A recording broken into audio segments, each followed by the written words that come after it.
All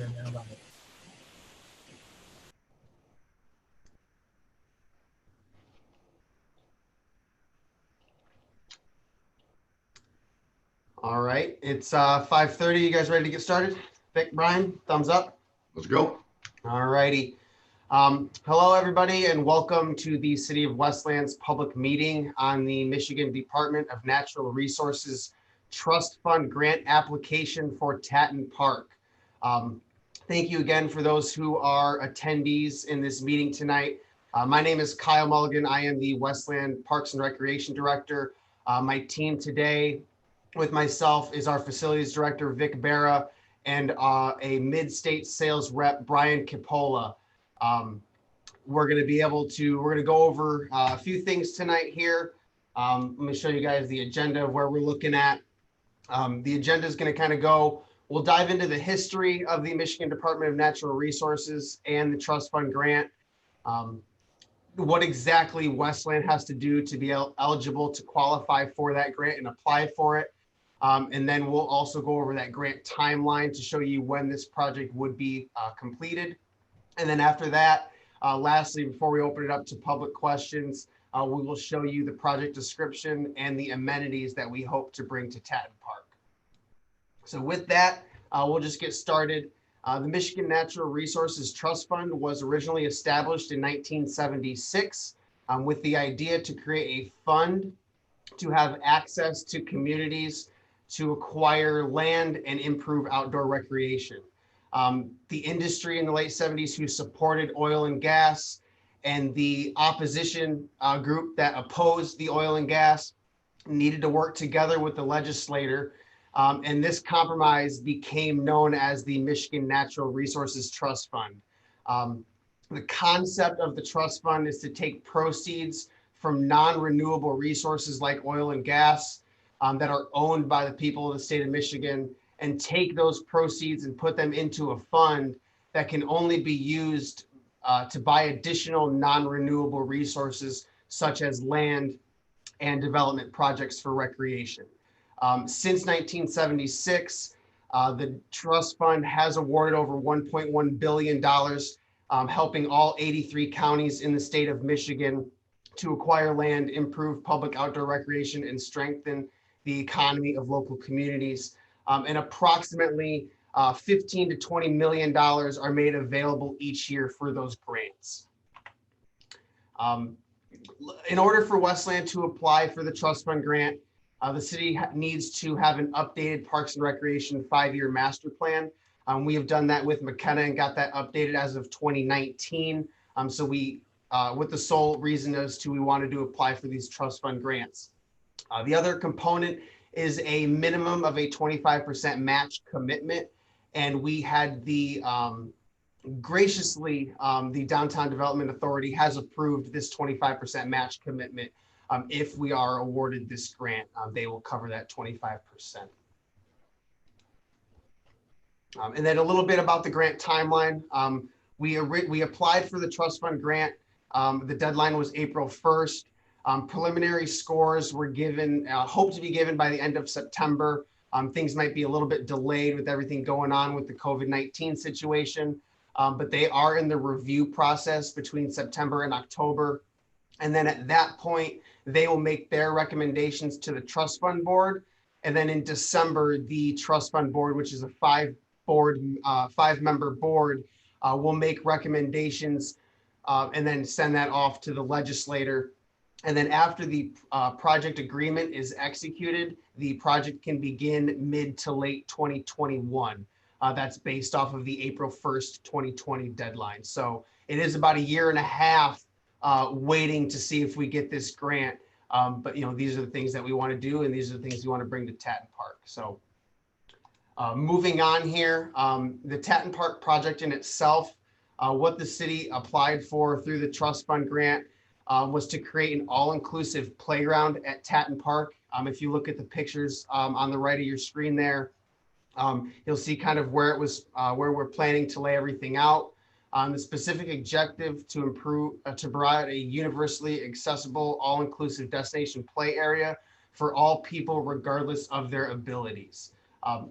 So with that, We're going to kind of dig into the layout of what we're doing, and I'm going to pass that over to our facilities director, Vic Barrow. Thanks, Kyle.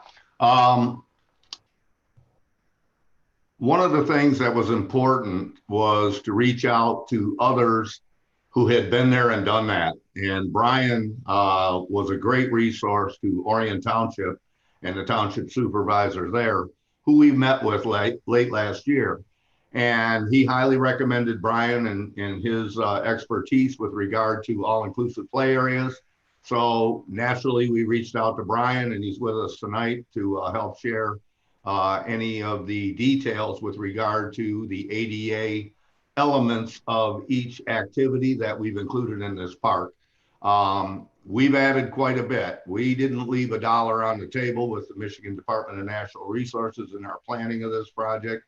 The total grant amount available was $400,000, requiring a $100,000 match. I believe our program came in somewhere near $395,000, and the Downtown Development Authority contributions at $98,000 and some change. So we didn't leave anything on the table, and we maximized all of the elements of ADA compliance, number one. But what was most important was to have all of the elements that address multiple disability issues. When people think disability, they think people in wheelchairs or mobility bound people, and that's not altogether the case in any way. We have children with sensory disabilities. We have children with interactive disabilities. We have children with a lot of challenges. And we wanted to make sure that all of those elements were addressed while inspiring children to create something new. So what you're going to find in this overall plan is not only activities, but you're going to find that we have incorporated a large musical component into the park, which is going to hopefully generate a lot of exciting experiences for kids to interact together, as well as the Yelp play area, which we'll get to in a little bit, gives a lot of choices and variety to the activities that the kids can do. What I like about the Yelp, and Brian, I hope we'll touch on this later, is that we will be able to monitor what games and activities the children are enjoying, and those that aren't being used very often, we'll be able to change out for different alternatives and different things for the kids to do. So it's going to be a living type of an environment where we'll be able to monitor what's going on in our park and make changes accordingly. So moving on. Sensory wall panels. We've got 4 slides with sensory wall panels, and I'm going to ask Brian to kind of jump in here and pick one of these and kind of give us an idea, Brian, of how this impacts from a sensory perspective interaction with the kids. All of these panels, by the way, will be at a level where a wheelchair bound child will be able to interact with them. So Brian, if you want to jump in and maybe pick out one of these panels and tell us about it.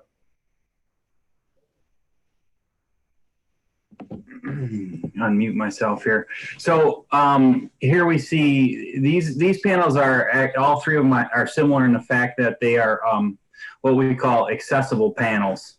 That means they're only like a half panel, but what that allows is a person with a mobility device to pull up to the panel and actually utilize the panel without their device prohibiting them to get close enough to the panel in certain aspects. The bugs panel here, half panel, it's more of a gear. You get interaction with when you turn a knob, what happens. So you get right there, it says promotes gross and fine motor skills, hand-eye coordination, but it also presents a tactile activity as well to trace and feel what's going on there. And then we have the airplane panel is also similar. It has a tactile function. It gives you an idea of space, and also works on fine motor skill. That's about all I have on those ones. Here we have a couple more panels. The Spin Racer panel is a very, it allows for social interaction with other kids. Here you have 3 different cars. You spin the dial, whatever number you get to move your car that many spaces. So obviously that encourages cognitive development, but certainly encourages social interaction and development as well. And here we are seeing bell panel, slide and learn, and we have a solar system half panel. So here you get the idea of space with the solar system. Also a great tactile panel, tracing, and there's movement within the planets, and kind of gives you it doesn't orbit all the way around, but gives you the sense of orbit.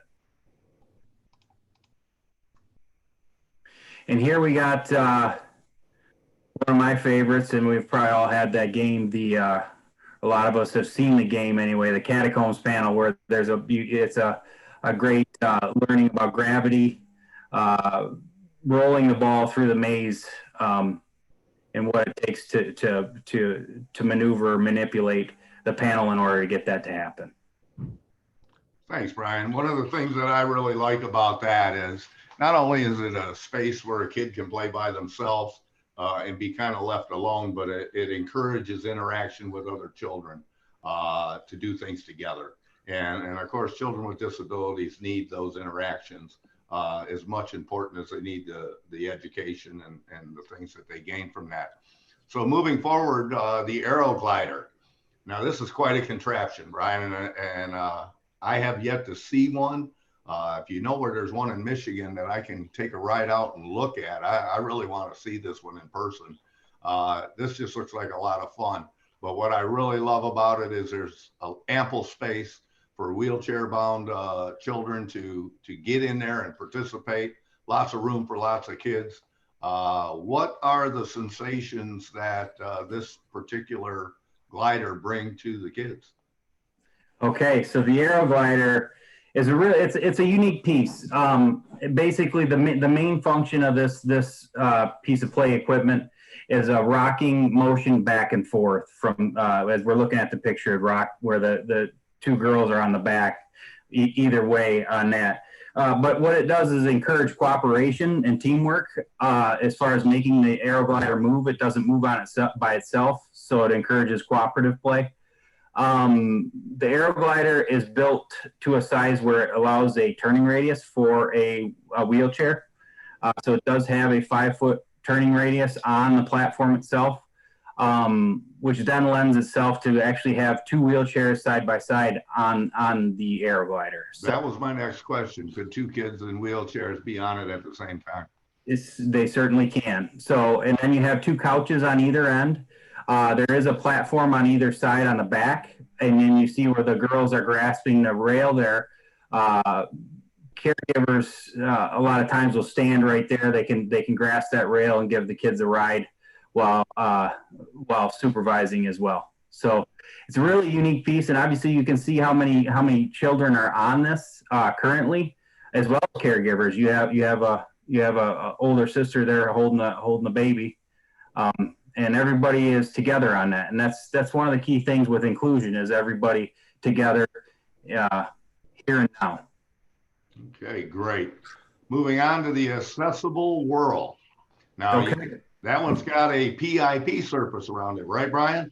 So a wheelchair can just get right out there and get on that guy without too many bumps and bruises on the way in, right? That is correct. So this is one of the items. It's not the only item that actually requires a unitary surface around it. So in the playground world, you have to have these imaginary bubbles or U-zones, and they have to have impact attenuation surfacing or safety surfacing around each piece of equipment as long as it has an elevated play surface. With that being said, this piece is installed at grade. So the user can actually roll their wheelchair onto it, which obviously there are other pieces of equipment that they can get out of their mobility device and get onto. But this one is unique in the fact that users that have maybe they're wheelchair bound and they cannot get out of their wheelchair, they're able to access and have that same sensation. We actually installed one of these. It was one of the first ones, I think, in the United States, and this is at Orion Township where Vic was speaking earlier. They had one. It was a very unique experience to see a 50-year-old guy in a wheelchair actually feel that sensation. It was pretty heartwarming for sure. The thing that's neat about this is two users in wheelchairs can fit on this accessible whirl. Also some other users that don't require mobility devices. Now, what you'll see, and it's not really good in these pictures, but the lower one, the rail is actually kind of at a tapered height. So it helps for users that might be at different heights still have a graspable rail at height that they need it. So they find their space. There's also a little seat. You see two children sitting on the seat there with a handrail on the whirl as well. But really a unique piece. It's new. It's newer to the market. It hasn't been around for that long, but certainly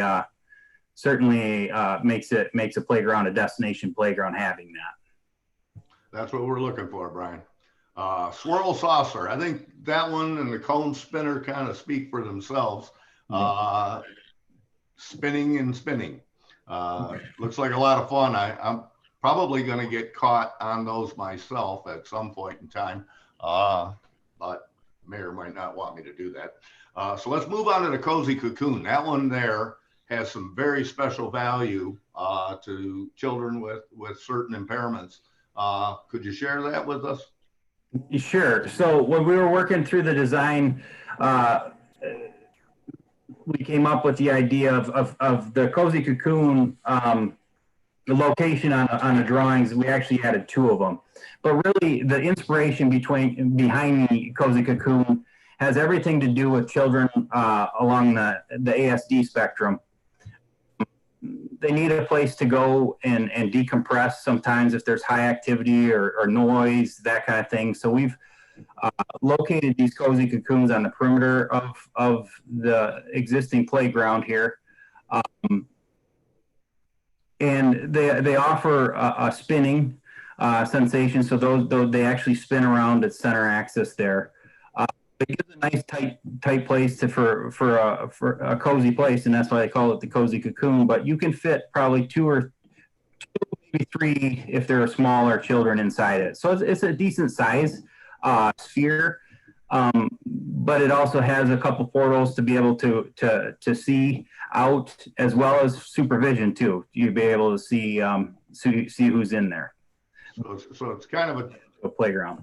All right, so it's kind of a take on the washing machine box that we all enjoyed playing in when we were kids.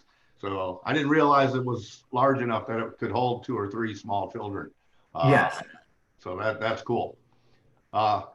Zoom track, zip line coming to the disability community in Westland. We actually saw one of these out in Orion Township.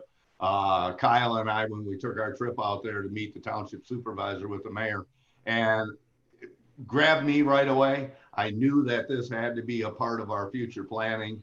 And why don't you share it? One side is for people that don't have mobility issues, and then the other side is specifically geared toward people with mobility issues, wheelchair-bound children, with a caregiver that can help them into a seat that they can be strapped in and help them enjoy the, what is that, a 56-foot travel package, I believe.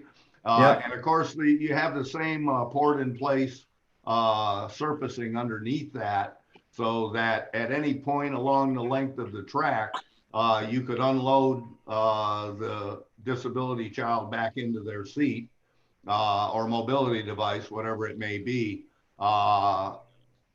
wherever it's at. So anything you want to add to that? I'm excited about this one.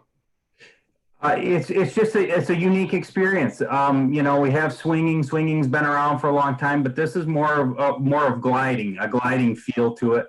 Uh, Vic, you're right. We got two different types of seats here. One's basically kind of like a frisbee kind of seat where you can sit and you know go either way. The accessible seat it does have a harness. And it also latches. It's a very simple latch, so it's not complicated with buckles and that kind of thing. To give somebody who may require back support or additional support a ride. Great. All right, take it away, Brian. This thing is so high tech that I'm going to have to read up on it. Even Kyle's a little perplexed here about all the things this thing can do. So we're going to let you run with this one. Okay, well, I got news for you guys. I think when we started, you know, our initial process, I had 24 games for this guy. We have 28 games now. So this is an electronic game. It's run by sensors up in the upper arch. There's a grid or the numbers and there's a pattern down below that the sensors they read off of. It's run remotely, so there's a 3G network to it. So IT people in the background can fix things and monitor and maintain. The owner also can add games, take away games, also monitor usage, shut the thing down if need be, turn it on, change volume. So currently we have 28 games for this. This is called the Sona Play Arch, and it's by Yelp.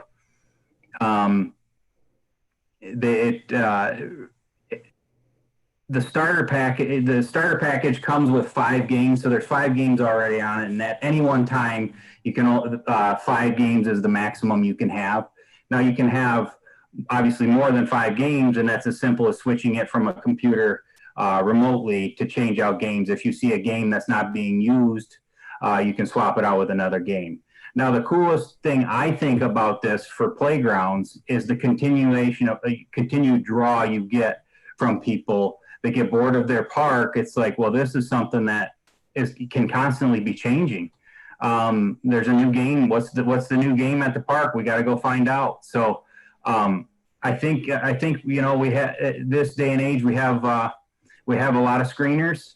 I think this is helping combine the screen, the electronics, the technology that's out there with getting outside and playing.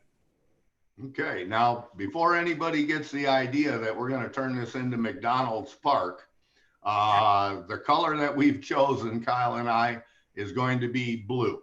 So we're not going to have a McDonald's arch in the middle of Tattan Park. So before that question comes up at the end from some of our viewers, I just wanted to get that out front. So now to my favorite part, free notes, musical items. Brian, what kind of sounds do we expect to get from this? Are we going to hear tinny, clangy type sounds? Or are we going to hear harp type sounds? What are we going to get with these musical instruments? Well, this is true tune musical instruments. Basically, there's no wrong note, folks. So those of us like myself are not very musically inclined. I could actually play a song on one of these. They're very they've taken the play space by storm. We've put a lot along Hines Drive at the Wayne County Park System, here and there a little sporadically, but they're really a unique piece to add to a playground because they sound nice. It's a draw for all ages. So you could have grandma and grandpa playing with their grandchild. So it's not age limited. You have we've incorporated a couple different areas. We've got a little Wii Notes area, which is geared towards, and that's what we're seeing here with the Piper Marion Griffin. These would be currently on the drawing. They're located at the northwest corner of the play space. A great little spot for kids to play. play together. You have three different instruments. They're at their height. So that's, I think we got the next one here. So some of these are part of the sculptural ensemble. We got these located along the walk. So you have several different types of instruments as you come along the walk, heading south from the wee notes area. Hey, before we move forward, how tall are those contrabass tubes that I'm looking at here? Are they short or are they really tall? They're about 9 feet tall. Oh, geez. Yeah, they're about 9 feet tall. So they take up, and they got a very distinct, it's a deeper tone. It's a bass tone. Really neat piece. They've been popular. We have them along the Detroit riverfront.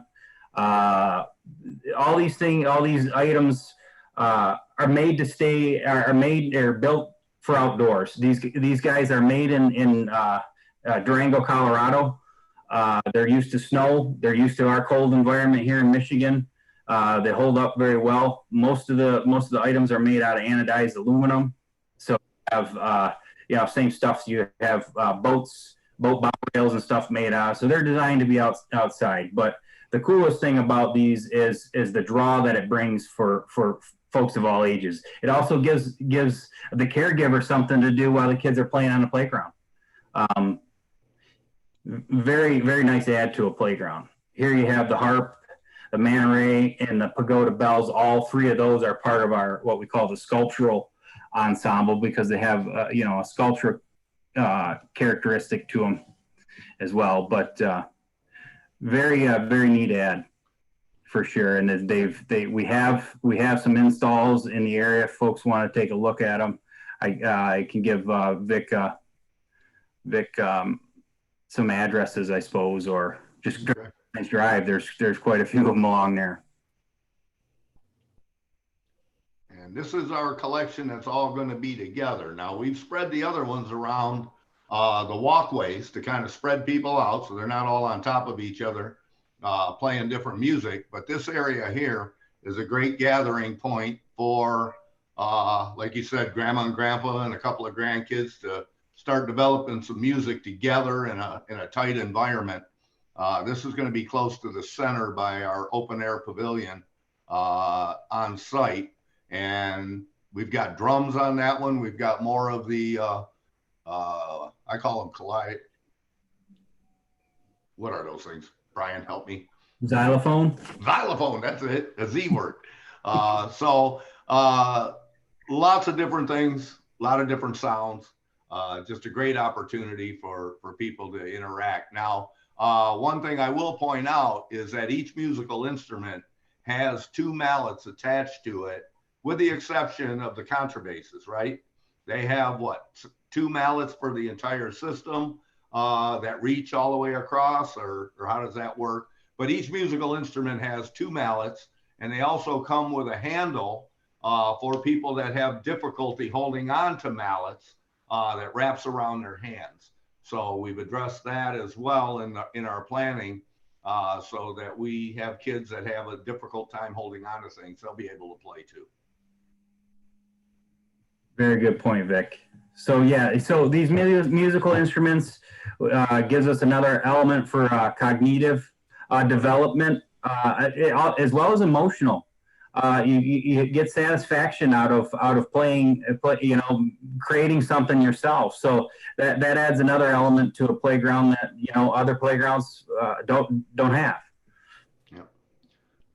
Okay, before we move on to citizens' questions, I did want to bring up a couple of things that we didn't have good photographs to create slides with, but we have 2 wheelchair-bound swings as a part of our overall plan. Now, these swings will be managed by our ranger program people at the park. Because they're heavy and they can handle a wheelchair, there'll be 2 of them side by side. Unfortunately, in some communities, these things have been misused and abused by some non-disability kids who thought it would be fun to wreak havoc with their partners and used them as a battering ram. and that has resulted in an injury to another child. So we've decided by implementing these wheelchair-bound swings that they will be secured with chains and locks, and they will only be used with the supervision of a City of Westland Park Ranger employee. We are not going to leave them unchained for them to be abused or for kids to misuse them. So anybody that has any of those type of concerns, know that it's part of our plan to properly manage that equipment. But we really didn't want to leave it out of our plan, because the swinging element is exciting for those of us that don't have disabilities. And I can't imagine the joy that it's going to bring to those that have been wheelchair bound their entire lives to be able to experience that. So we didn't want to leave it out, but there are some concerns that we're going to manage and make sure that that equipment is always safe for our public to use. And with that, let's move on to citizens' questions. Kyle? Yep. So what we're going to do, guys, is we will open it up to citizens' comments. Please know that if you are an attendee, please press the raise hand function on your app. And if you are using your phone, you can dial *9 to raise and lower your hand, and then *6 to unmute your phone. Looks like we got a couple of people right now. We'll start with Anthony Farrak, Mr. Farrak. Just gotta. Tony. Okay, hear me now? Okay, several questions. When you came to the disability concerns meeting with this plan, is it all the same as what was presented during that time? Yes. I'll take that one on, Tony. The initial plan, I believe, when I met at your meeting with the Disability Concern Committee, we were shuffling several elements.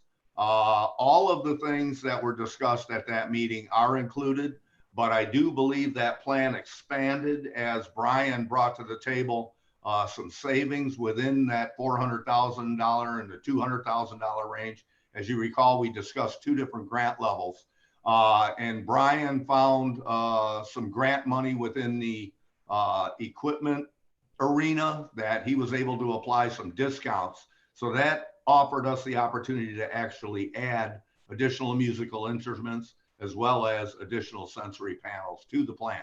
But yes, everything that was presented to the Disability Concern Committee is a part of the plan.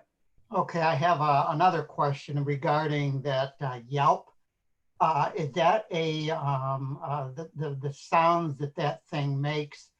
Is it audio? Is it like English speaking text that comes out of this? What's the output? Is it that comes out of that? There's some audio. It sounded like it. Yes, it is. It is. So it's English. You can actually currently, I think there's 23 languages that you can have put into this thing. So if you had a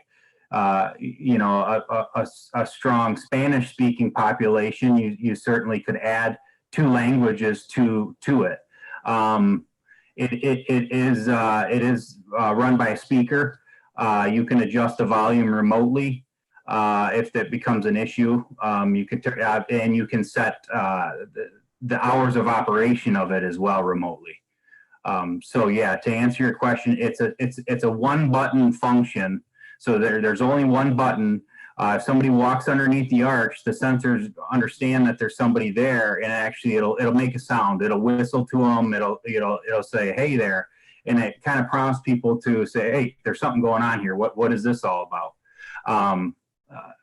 So that triggers them to start looking around, and there's a button with a light on it, and they hit the button, and as you hit the button, you can cycle through the games. It's a single function item as well. I didn't mention this earlier on, but it's accessible. I mean, it's installed right there on the hard surface.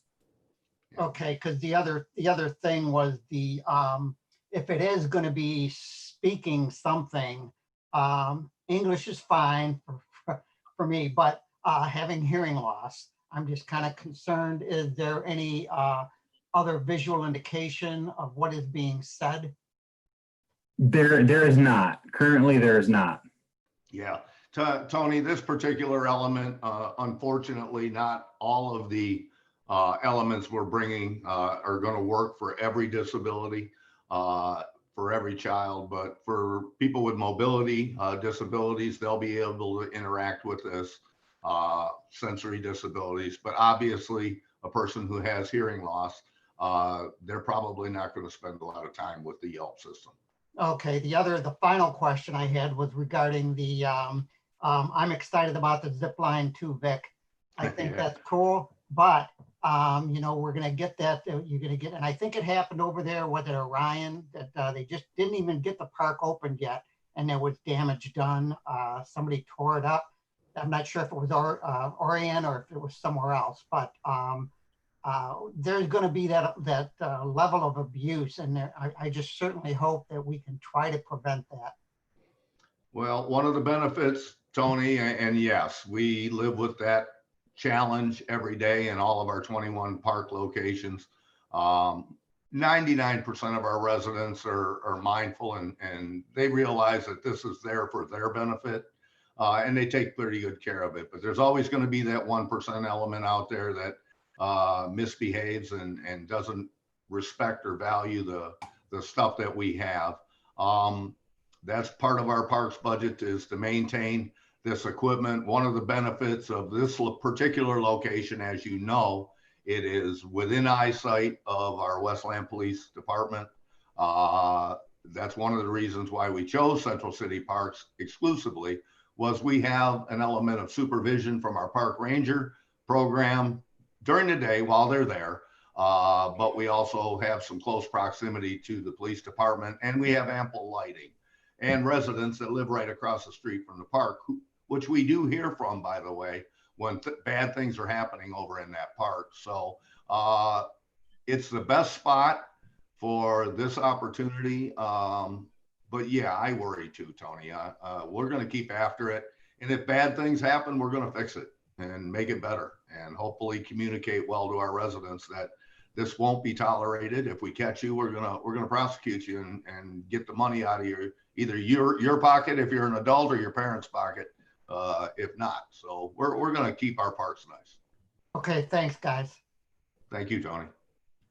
It looks like the next question comes from phone number ending in 019. 019. That must be me then. This is Ray. How are you?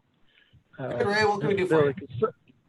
Yeah, I just had a question. I know I was listening. When is all this supposed to be in plan?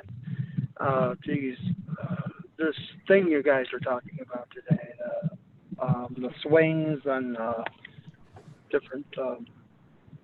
Kyle, you want to take that? Yep, absolutely. So the Ray, the timeline for the grant, we applied April 1st for this trust fund grant. It does take about 1.5 years to actually start the project.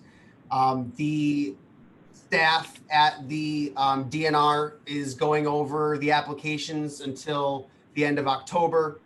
And then once they select, they will send it over to the trust fund board, who then makes their decisions in December.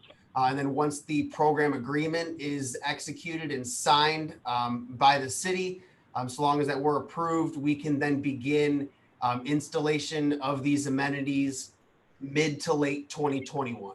So we're hoping for a summer of next year, to answer your question.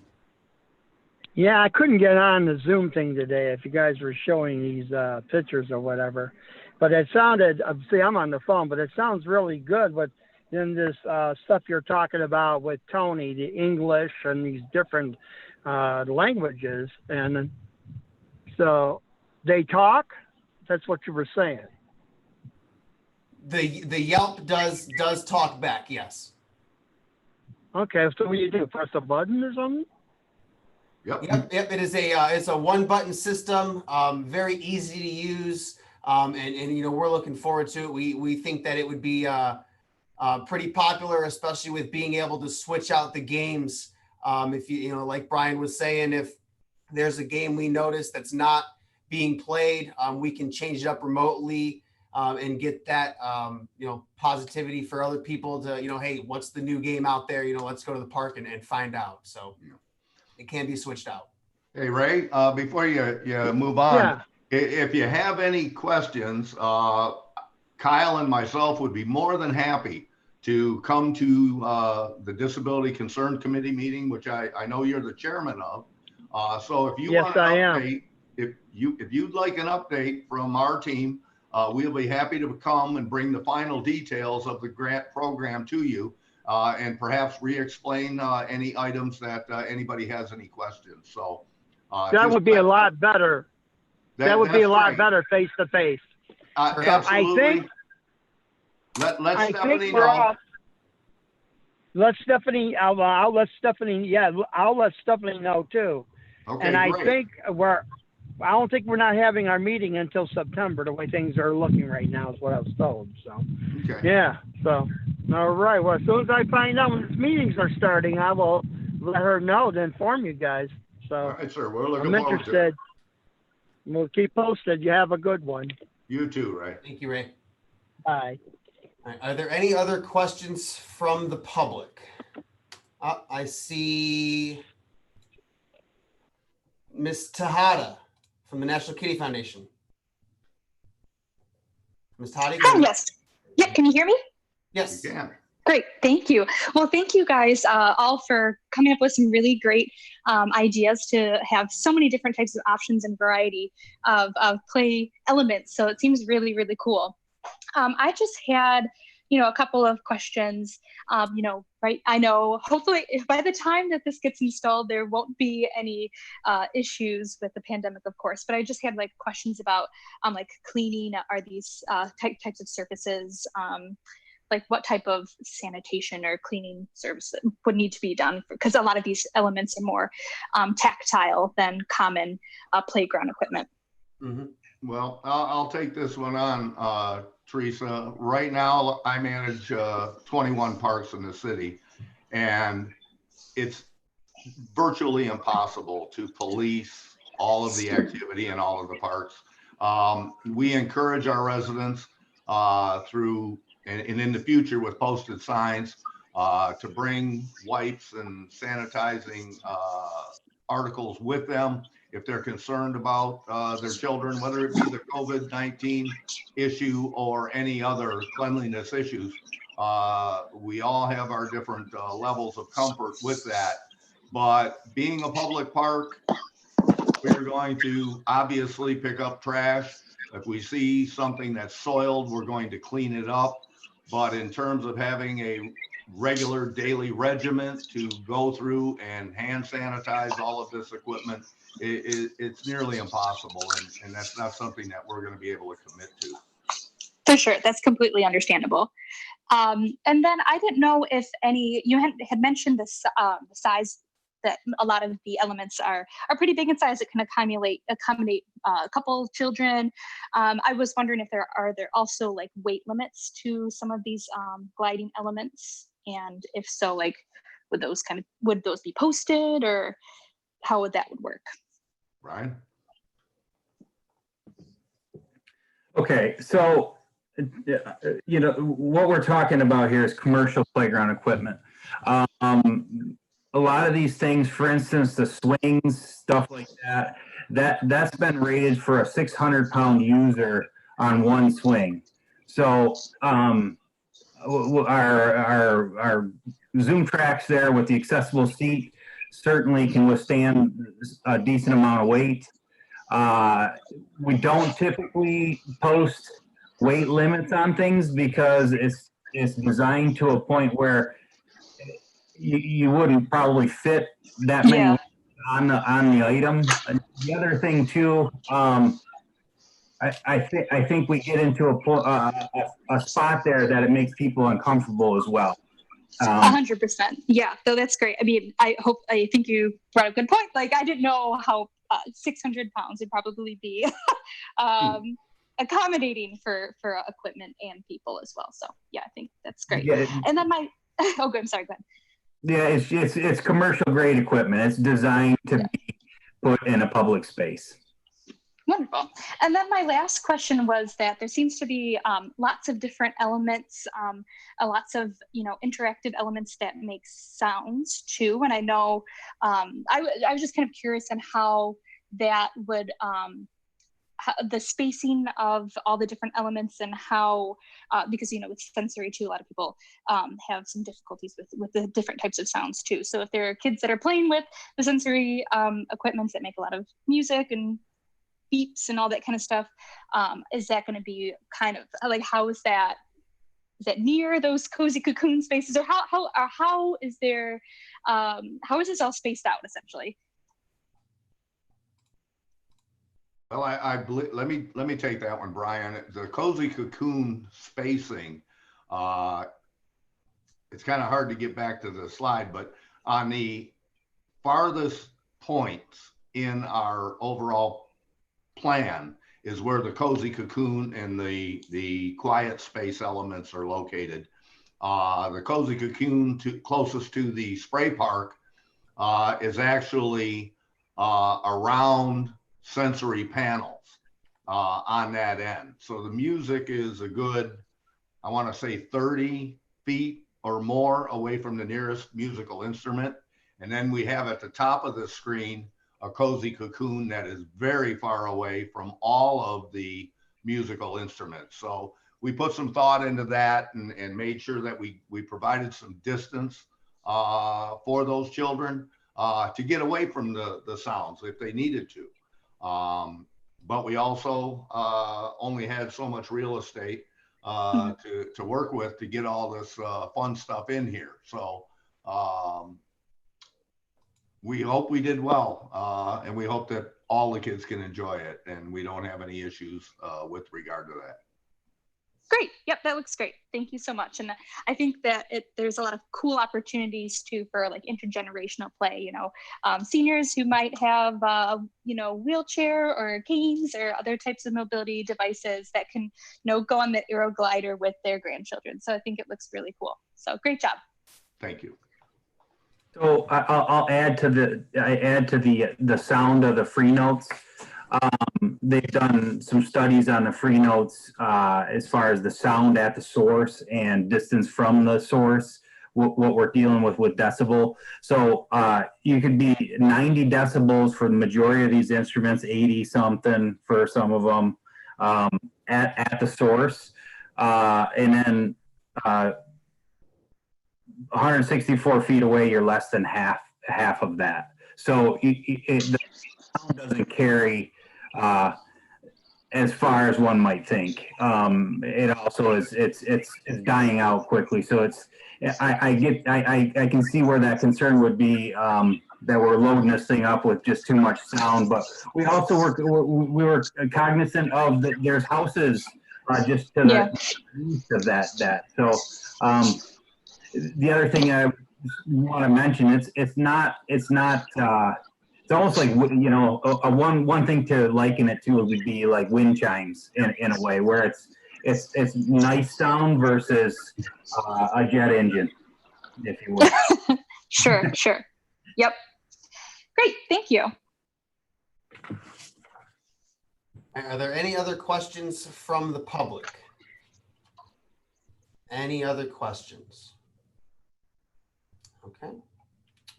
With that, I think we will close unless Brian or Vicki have anything else to add. No, just want to thank everybody for participating along this journey with us. The DDA Board of Directors is extremely excited to be a part of this project. Two of our Disability Concerns Committee members addressed us tonight, so I know their enthusiasm is there, as well as the Parks and Recreation Advisory Committee. Kyle, you kind of raised the bar in the newspaper on all of us here not too long ago about how we were going to work toward making all of our parks ADA compliant. And, son, you really put us to work on that one, but that's okay. We've got to start somewhere. We're gonna make you proud. So this project is going to get us partially there, but as we work together in the next couple of years, we're going to continue to work on our parks. Some of the public know that we have some renovations going on at our Hubbard Park facility. We're looking at that to be another destination point for that local community. But not to get into the weeds on that one, we can talk about that at another point in time. But every action that Kyle and I take within our parks, we're going to be thinking ADA compliant. How can all children participate? All inclusiveness must be the goal. And that's the direction that we're taking with this park, and will so in the future with other projects as we get into it. So good night, everybody. Good night, Brian. Thank you for joining us. Vic, thank you as well. And you guys have a good rest of your night. You're welcome. Thank you all.